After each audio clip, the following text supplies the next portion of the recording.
Good morning everyone. My name is Nishkar Singh. I am in junior KG. Today I am going to say a few lines about parrot. Parrot is very beautiful bird.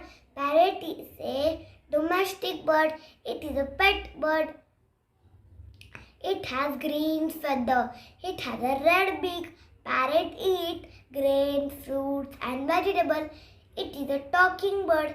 It is live on trees. 390 species of parrot have been found in the world. Parrot is very intelligent bird. Some parrots are multicolor. It can fly very far. It found in warm country. Some people keep in a small cage, which is not good. Don't harm any bird. Save life, save bird. Thank you.